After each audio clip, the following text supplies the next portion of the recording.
نشارك فيه. فمثال ذلك نأخذ هنا أمريكا كدولة عظيمة وبعض دول الاتحاد الأوروبي كفرنسا وبريطانيا مثلا. نوضح كذلك الآن، فالدول تطمع بالحماية التي جاء يدافع عنها هذا الحلف. لماذا جئنا نناقش هذه الفكرة؟ لماذا نحن هنا كفريق موالاه شهور وما زالت خسائر كبيرة قائمة للتأهب، وهذا ما جئنا كفريق الموالاه مشتركين به.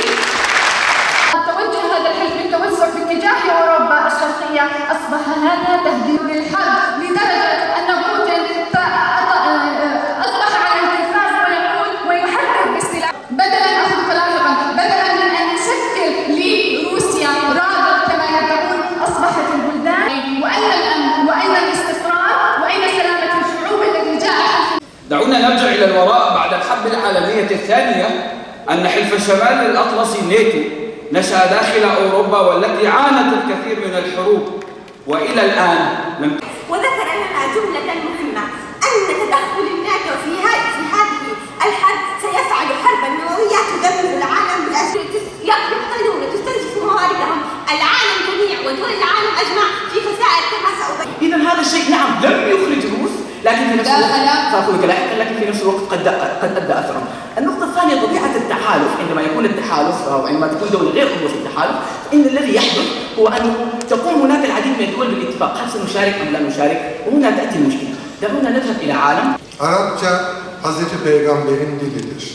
Arapça Müslümanın ibadet dilidir. Denilebilir ki Arap olan ve olmayan bir Müslüman için Arapçanın en büyük anlamı budur.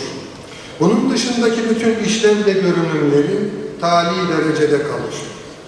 Bugünden geriye doğru bütün milliyetçi, etnik, politik ve kof şişinmelerin ve bu dil üzerinden yapılan ideolojik propaganda veya hesapların, kötüleme veya sahiplenişlerin onun bu mahiyeti karşısında ikinci planda kaldığını bilmek gerekir. Hakan Hocamızın söylediği gibi İslam medeniyetinin 3 temel dili var.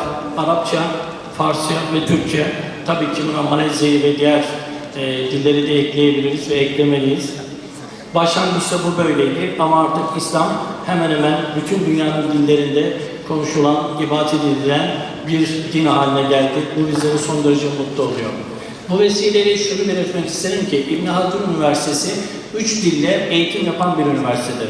Arapça, İngilizce ve Türkçe eğitim vermektedir. Sizleri lisans üstüne ve lisansa öğrenci olarak bekliyoruz. Başımızın üzerinde yeriniz var. و150 حكما و80 متطوعا يمثلون أكثر من 50 دولة ليعبروا عن اللحمة الإنسانية التي نسعى دائما للوصول إليها. كيان منسجم متناسق مرسوم بدقة وإتقان ومتحرك أمام أعيننا. شباب تعددت دولهم وأعراقهم وتنوعت دياناتهم وثقافتهم واختلفت ألسنتهم ولهجاتهم. جمعتهم اللغة العربية وتشاركوا بإيمانهم برسالة الكلمة الحق، المعرفة والتواصل والحوار. وبحمد الله وفضله يشهد عامنا هذا العديد من الأحداث التي تدلل على انتشار رسالتنا ومضيها قدما بخطى واثقة مستمرة. 19 مع جامعة المدينة السمية.